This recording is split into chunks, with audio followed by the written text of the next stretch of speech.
வணக்கம் நேயர்களே, நான் உங்கள் பழனிமுருகன். நம்மளுடைய பேச்சுரிமை யூடியூப் சேனலில் இந்த காணொலியில் எதை பற்றி நம்ம பார்க்க போகிறோம்னா, ஒரு வருத்தமான நிகழ்வை பற்றி தான் நம்ம வந்து பார்க்க போகிறோம். என்னென்னா, குஜராத் மாநிலத்தில் அகமதாபாத்தில் இருக்கிற சர்தார் வல்லபாய் பட்டேல் என்ற விமான நிலையத்தில் வந்து விமானம் வந்து புறப்பட்ட கொஞ்ச நேரத்தில் வந்து விபத்தில் வந்து சிக்கியிருக்கு. இந்த காணொலியில் நம்ம முழுமையாக அதை பற்றி தான் நம்ம பார்க்க போகிறோம். அதுக்கு முன்னாடி நம்ம சேனலை இப்போ தான் நீங்கள் புதுசாக பார்த்தீங்கன்னா சப்ஸ்கிரைப் பண்ணி பெல் ஐக்கனை கிளிக் பண்ணி வச்சுக்கோங்க. அப்போ தான் நம்ம சேனலில் போடக்கூடிய வீடியோஸ் எல்லாமே உங்களுக்கு நோட்டிஃபிகேஷன் வரும். இந்த காணொலி வந்து ஸ்கிப் பண்ணாம பாருங்க. அப்பதான் நான் என்ன சொல்ல வரேங்கிறது உங்களுக்கு நல்லா தெளிவாக புரியும். இப்போ வீடியோக்குள்ள போகலாம் வாங்க.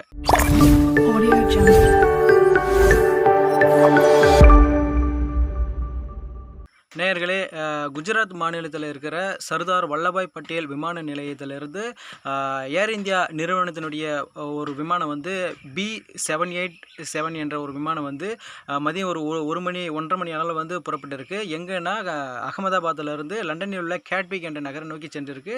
இந்த விமானம் புறப்பட்ட சில நொடிகளிலே பார்த்தீங்கன்னா ஓடு பாதையிலிருந்து விலகியதுனால புறப்பட்ட சில கொஞ்ச நேரத்திலே பார்த்தீங்கன்னா பக்கத்தில் இருக்கிற மேகானி என்ற குடியிருப்பு பகுதியில் வந்து பயிற்சி மருத்துவ மாணவர்கள் வந்து தங்கியிருக்கிற குடியிருப்பு இருந்திருக்கு.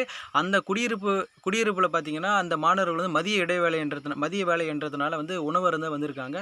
அந்த நேரத்தில் இந்த விமானம் போயிட்டு அந்த குடியிருப்பு மேலே நீங்கள் பார்ப்பீங்க, இந்த புகைப்படத்தில் பார்ப்பீங்க, அந்த குடியிருப்பு மேலே இந்த விமானம் போய் மோதி இருக்கு. மோதியதுனால அந்த பயிற்சி மருத்துவ மாணவர்கள் வந்து 5 பேர் இறந்துருக்காங்க.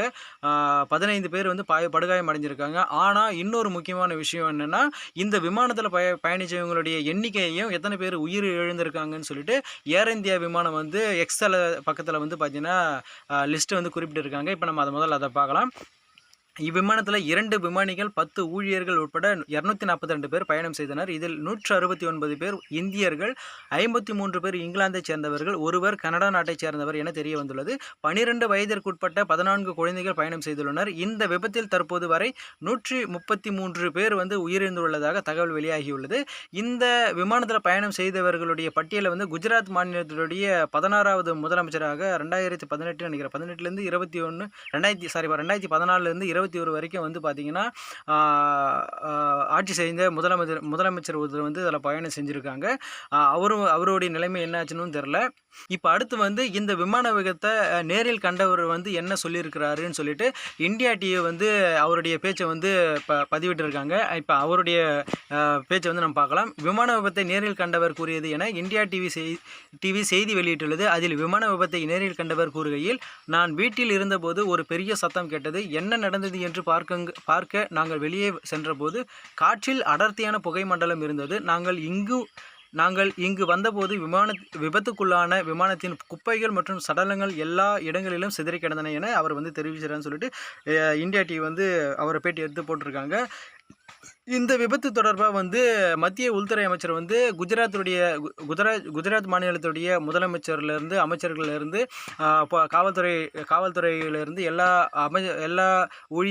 அரசு ஊழியர்களுக்கும் கால் பண்ணி இந்த விபத்து குறித்து விசாரிச்சிருக்காங்க.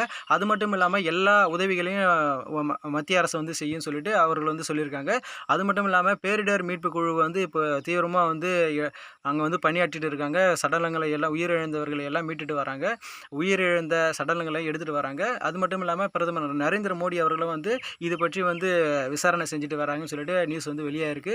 மக்களே, இந்த விமான விபத்தை பற்றி நீங்கள் என்ன கருத்து தெரிவிக்கிறீங்கன்றதை கமெண்ட் செக்ஷனில் மென்ஷன் பண்ணிவிட்டு இந்த வீடியோக்கு ஒரு லைக் கொடுத்துட்டு நம்ம சேனலை சப்ஸ்கிரைப் பண்ணி பெல் ஐக்கனை கிளிக் பண்ணி வச்சுக்கோங்க. அப்போ தான் நம்ம சேனலில் போடக்கூடிய வீடியோஸ் எல்லாமே நோட்டிஃபிகேஷன் வரும்.